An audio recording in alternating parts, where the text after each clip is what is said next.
All right, let's just get right into it. Welcome to the Explainer. So every single year, thousands of scientific research papers get published, and a huge chunk of those are entirely dedicated to psychology. But let's be totally honest with ourselves here. Reading dense, 100-page academic studies isn't exactly how most of us want to spend our free time, right? But what if I told you that the findings hidden inside those papers could actually make your daily life exponentially easier? Well, that is exactly what we're doing today. We are taking the heavy science straight out of the lab and bringing it right into your living room. Now, what's really cool is the shift in perspective we're going to take today. Instead of just throwing a random list of fun facts at you that you'll probably forget by tomorrow, we are going to build a highly practical toolkit. I want you to think of psychology not just as the study of human behavior, but as a literal, everyday superpower you can wield. Once you understand these 12 psychological tools, I promise you, you are not going to look at the world, or yourself for that matter, the same way again. To keep this super actionable, we've broken this toolkit down into 4 quick chapters: perception and self-awareness, the art of conversation, influencing and managing others, and finally, habits and personal well-being. So, let's kick things off with Chapter 1, Perception and Self-Awareness. This is all about how your mind interprets the world around you and how you view yourself. Let's start with a tool you probably already use without even realizing it. We all know music changes our mood. A fast song pumps you up, a slow one mellows you out. But check this out. A fascinating study from 2011 gave people a simple task: look at a piece of paper and identify happy and sad faces while listening to different types of music. The result? Mind-blowing. When people listened to sad music, they literally started seeing more sad faces. When they listened to happy music, they saw happy faces. This is a phenomenon called perceptual expectation. Your brain literally begins to see what your ears are hearing. Music doesn't just tweak your mood, it actively alters your visual perception of reality. So, the big question is, how do you actually use this? Well, you can hack your own perception. If you need to absolutely crush a heavy workout, put on something with deep driving bass. It tricks your brain into making your environment feel highly energetic. But if you need to study or knock out some deep work, throw on some soft ambient music. It essentially tells your brain to filter out all the chaotic background noise and zone in on deep focus. Now let's pivot to how we view ourselves. Ever heard of the Dunning-Kruger effect? Discovered back in 1999, it highlights this wild contrast in how different minds operate.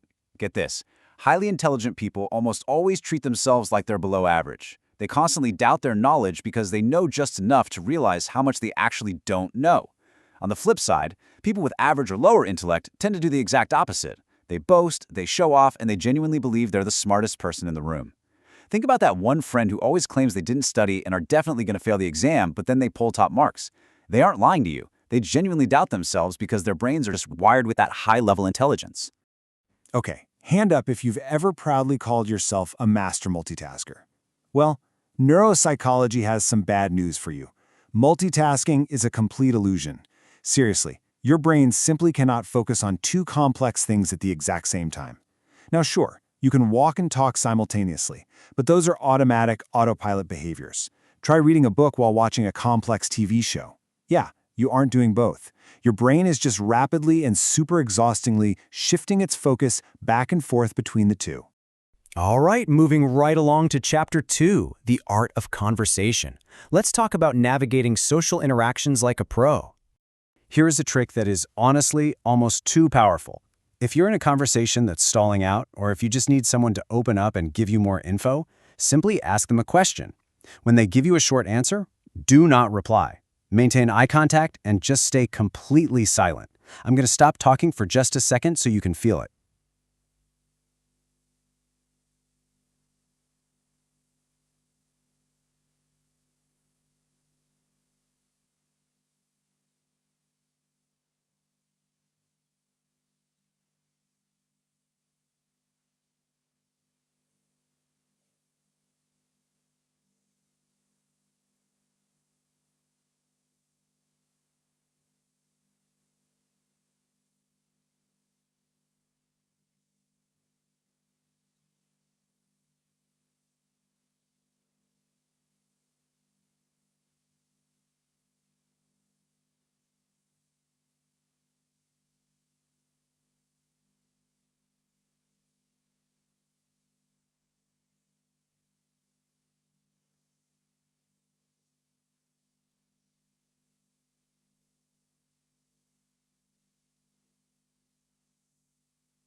This next tool is so incredibly simple, yet we forget it all the time. According to psychologists, a person's own name is the absolute most important and favorite sound they can hear.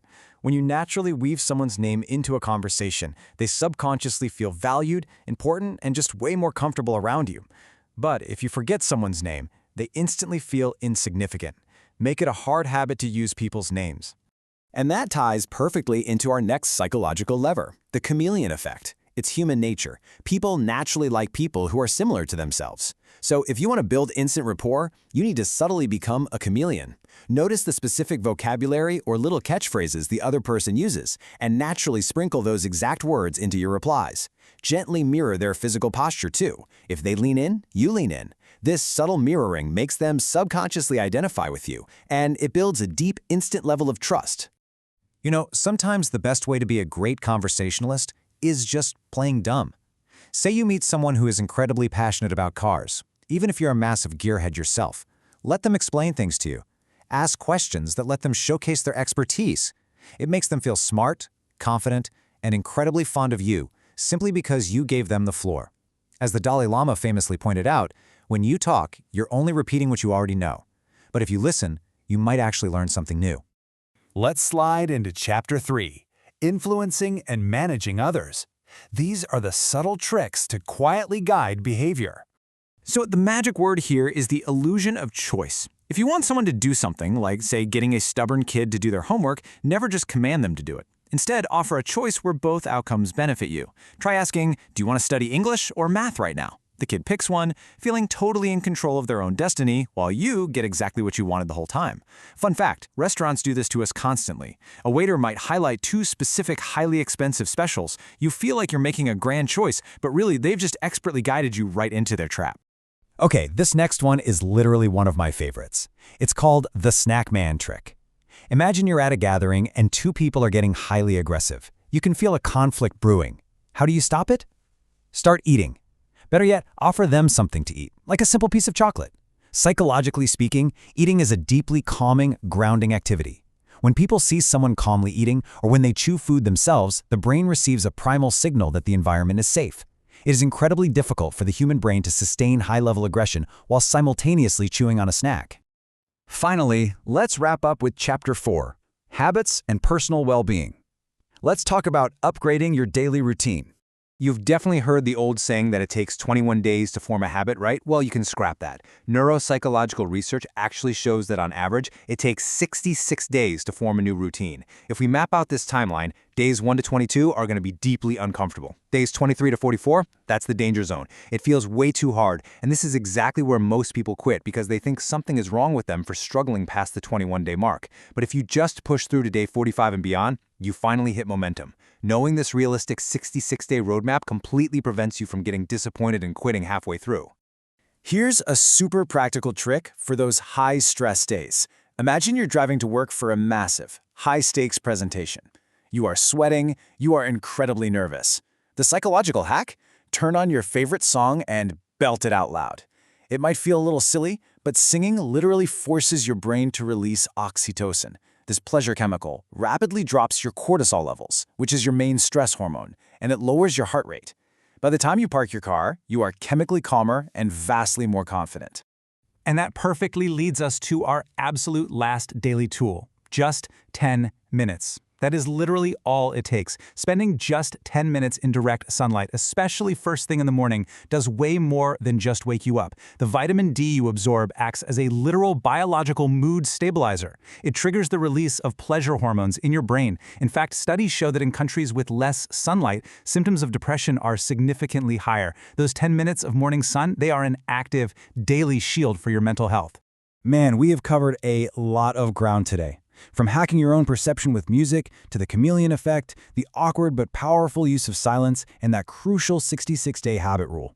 Remember, these aren't just fun trivia facts. They are scientifically proven levers that you can pull to make your life smoother, your conversations much richer, and your mind significantly sharper. So my final question to you is this. Which of these 12 psychological tools are you going to take out of this explainer and actually test in the real world today? Dive in, experiment with them, and I will see you in the next one.